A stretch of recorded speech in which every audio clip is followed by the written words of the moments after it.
Buenos días, chicos. Bien, el día de hoy vamos a hablar sobre la invasión europea de América y, y la invasión española del Tahuantinsuyo. Bien, ya hemos terminado de hablar sobre los incas. Ahora vamos a ver cómo se da el trágico final del imperio del Tahuantinsuyo junto con la invasión de América. Bien, empecemos.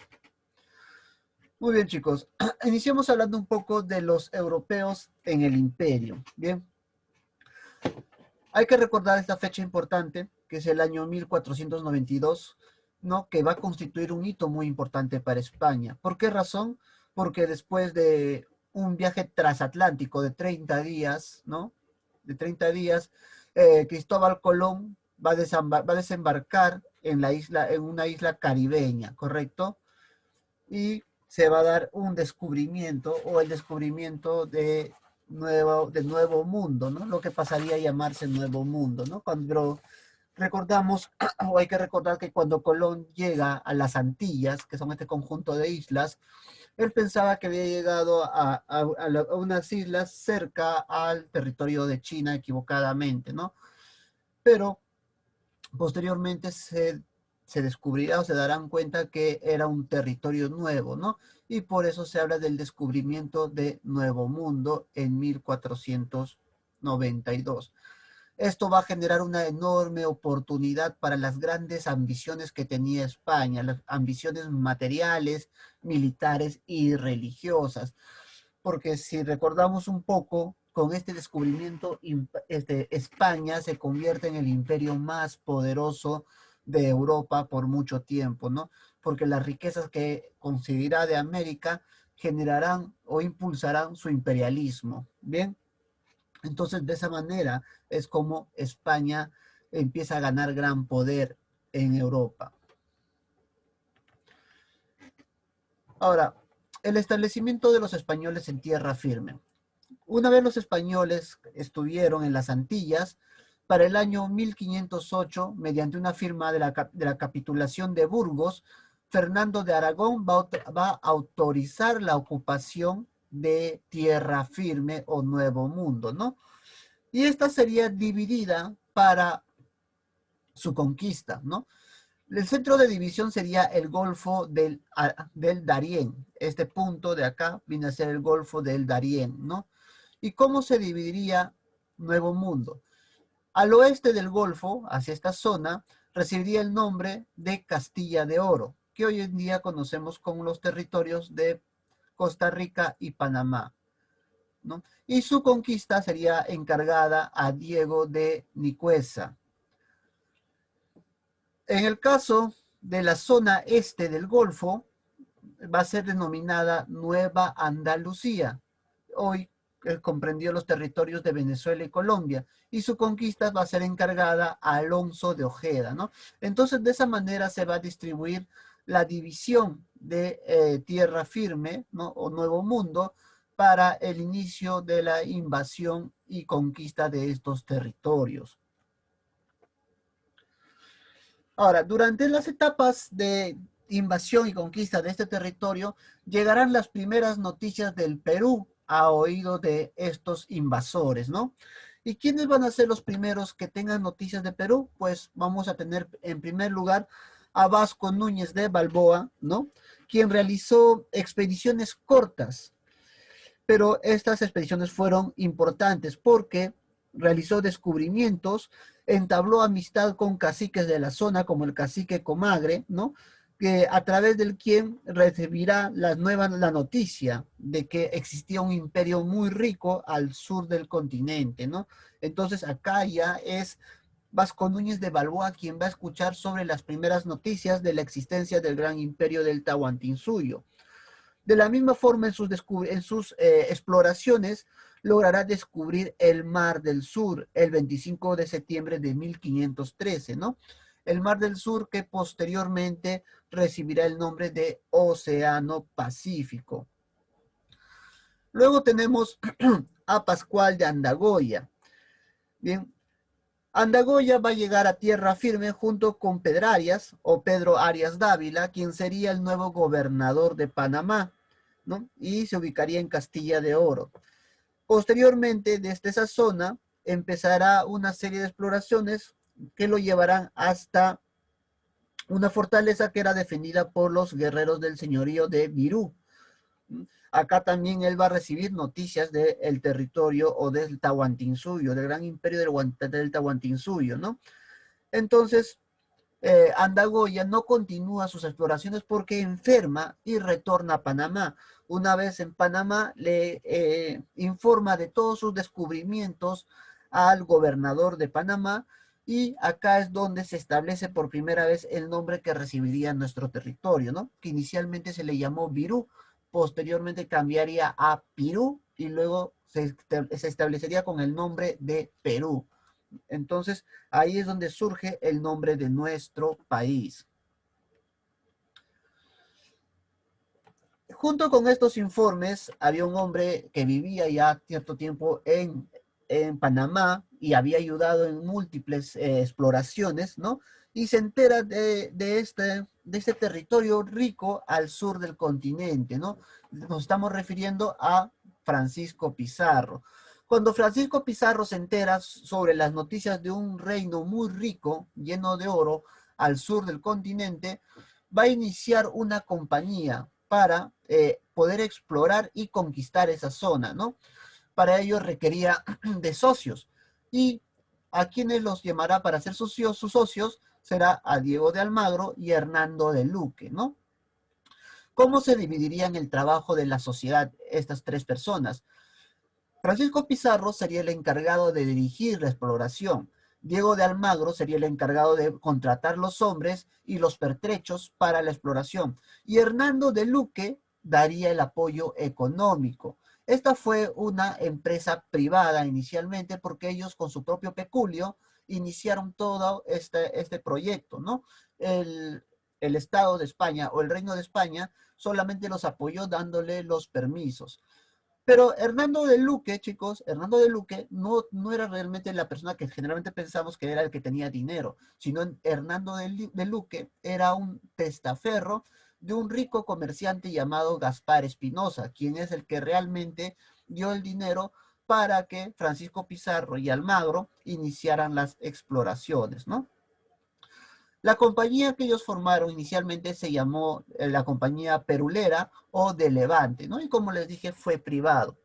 Entre el año 1524 y 1528 se va a desarrollar dos viajes, ¿no? Entonces los dos viajes se inician durante estos años. Bien, a ver, durante su primer viaje, acá podemos apreciar, el primer viaje vendría a ser esta zona de acá. Durante el primer viaje fue un viaje muy desalentador, era un viaje de exploración y pasaron muchas penurias Pizarro y compañía. Pizarro partirá de Panamá en 1524, ¿no? Y llegará hasta el puerto de Piñas, bien, que está por esta zona. Después de mes y medio llegarán refuerzos de Panamá, y ya que habían muerto más de 30 personas durante esta primera exploración. Pizarro logra llegar hasta el fortín del Cacique de Piedras, donde se enfrenta y al no poder tomar la fortaleza se retira a Panamá. Cuando se retira a Panamá, en alta mar se cruza con Diego de Almagro, que también llega hasta esta zona de el Cacique de Piedras y se enfrentará con los indios de esta zona, y donde saldrá herido, ¿no? Le caerá una flecha en el ojo, lo dejará tuerto. Desde esa vez lo apodaron Almagro el Tuerto, y Almagro montó en ira y quemó todo el lugar. Desde aquella vez el nombre cambió a Puerto Quemado. Bien. El segundo viaje se va a realizar entre 1526 y 1527. Bien, acá tenemos el segundo viaje, que también se le denomina el viaje de descubrimiento, porque en el segundo viaje, chicos, es cuando ya confirman la existencia del gran Tahuantinsuyo, ¿no? Van a llegar hasta el río San Juan. Pizarro llega hasta la desembocadura del río San Juan, ¿no? Y va a ordenar al piloto Bartolomé Díaz, el piloto de su barco, que explorase todo el sur. Bartolomé Díaz va a llegar cerca a la altura de Lima, y mientras navegaba se va a encontrar con unos pescadores, con una embarcación de pescadores de indios tayanes de la zona, y serán capturados. Estos indios serán Fernandillo, Felipillo y Francisquillo, ¿no? Que también se sumarán a los viajes de exploración de Pizarro hacia el sur. Durante esta etapa van a llegar a la isla del Gallo, ¿no? Y ahí los hombres de Pizarro ya estaban muy renuentes por las múltiples penurias a continuar con las exploraciones y querían regresar a Panamá. Pizarro va a enviar a Almagro a Panamá para traer más hombres y acá el nuevo gobernador de Panamá, Pedro de los Ríos, enviará un emisario para devolver a Francisco Pizarro y sus hombres a Panamá. Este emisario será Juan Tafur, ¿no? Pero Pizarro se niega a regresar a Panamá, va a negarse rotundamente y acá se da el famoso incidente de los 13 del Gallo, ¿no? Porque se dio en la isla del Gallo, donde Pizarro sacó su espada, trazó una línea en la arena y les dijo, todos los que regresen hacia el norte a Panamá solo les espera la pobreza y miseria. Y a aquellos que sigan hacia el sur con él les espera la gloria y la riqueza, ¿no? Y solamente 13 soldados de todos los que había llevado se quedaron a acompañarlo y el resto se regresó con Juan Tafur hacia Panamá. Ese fue el evento de la isla de los 13 del Gallos. Mientras tanto, el piloto Bartolomé Ruiz continuó con sus exploraciones hacia el sur, llegando hasta Tumbes, la cual sería bautizada como Nueva Andalucía de la Mar, ¿no? También llegaron hasta el río Santa y a partir del río Santa se regresaron a Panamá, pero ya con el conocimiento de que sí existía este gran imperio poderoso y rico que ellos habían escuchado. Ya estaba confirmado y también habían llevado pruebas, ¿no? Capturaron a indígenas, llevaron cerámicos, también llevaron adornos en oro, ¿no? Para que sea confirmado su descubrimiento.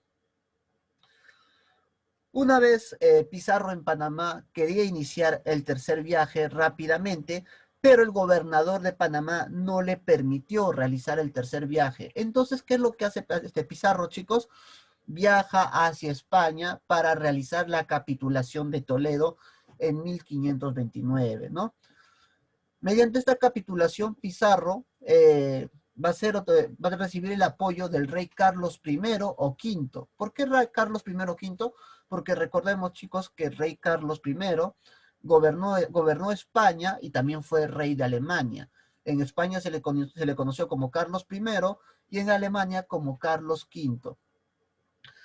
Mediante esta capitulación, el rey Carlos le va a dar muchos privilegios a Pizarro. ¿Por qué razón? Porque Pizarro le llevó pruebas de que sí existía este gran imperio muy rico, ¿no? Le llevó indios, le llevó vasijas de oro y le llevó un montón de pruebas para poder confirmar lo que él sostenía que había encontrado, ¿no?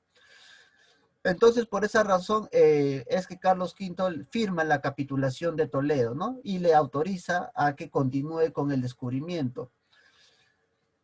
Ahora, de esta capitulación, Pizarro va a salir muy beneficiado, porque le darán el permiso de explorar y conquistar todo el territorio desde Tempula, en Santiago, Ecuador, hasta las 200 leguas al sur de ese punto, ¿no? Todas esas zonas tenía autorización para explorar y conquistar.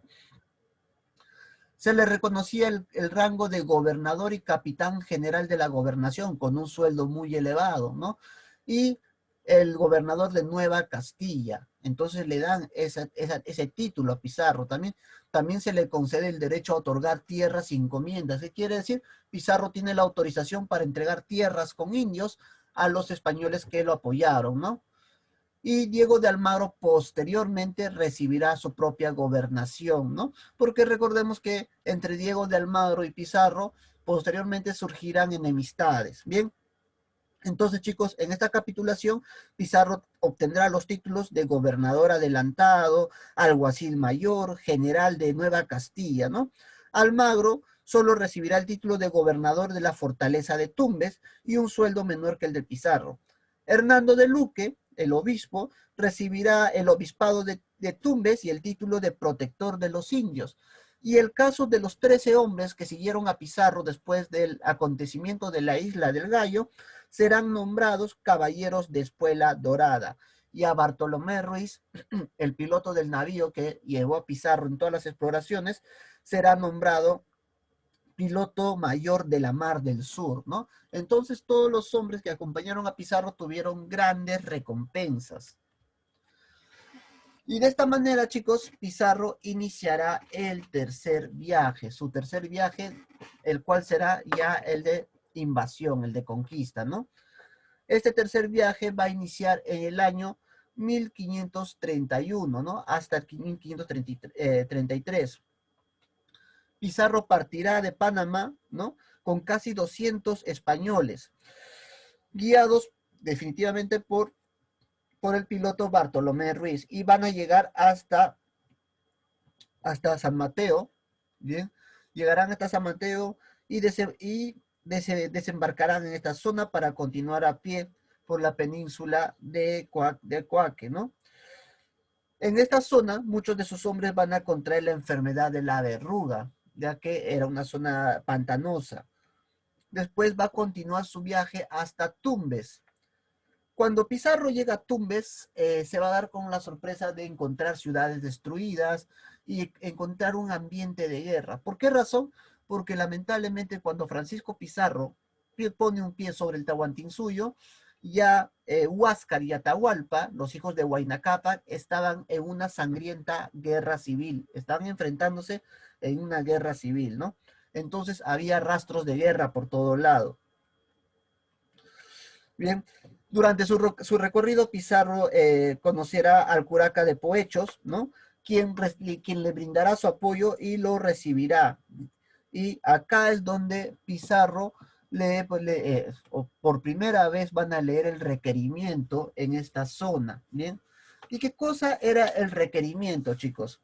El requerimiento era una fórmula que se leía antes de iniciar un enfrentamiento contra los indios, ¿no? En el cual se les exigía a los indios rendirse ante la autoridad del rey y a la Iglesia Católica. Entonces los obligaban a subordinarse al rey de España y a la Iglesia Católica. Ese era el requerimiento. Entonces, en esta zona por primera vez se lee el requerimiento.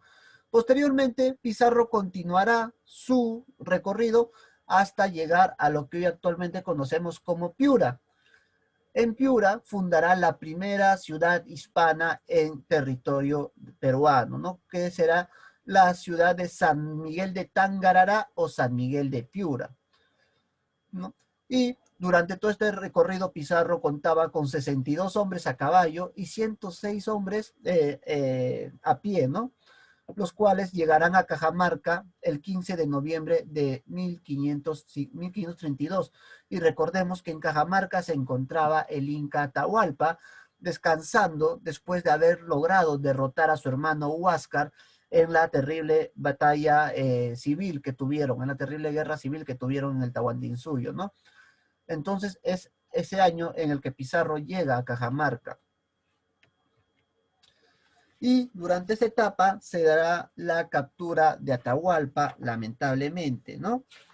Bien, cuando Pizarro, chicos, cuando Pizarro ya estaba, desde el momento en que Pizarro puso un pie sobre el imperio del Tahuantinsuyo, Atahualpa ya sabía de su existencia, ya sabía que estaba caminando en territorio del Tahuantinsuyo, pero no hizo nada. ¿Y cómo lo sabía Atahualpa? Porque tenía un espía, un orejón, que estaba siguiendo los movimientos de Pizarro, ¿no? Y este orejón le informaba a Atahualpa que estos hombres no eran dioses, porque recuérdense que los indígenas los confundieron con su dios, ¿no? Cuando llegan los españoles los confunden con el dios Huiracocha, pero su emisario de Atahualpa le dice, no son dioses, son hombres, simplemente hombres mortales, con unos animales extraños, que se refería a los caballos, pero que sí contaban con armas muy poderosas.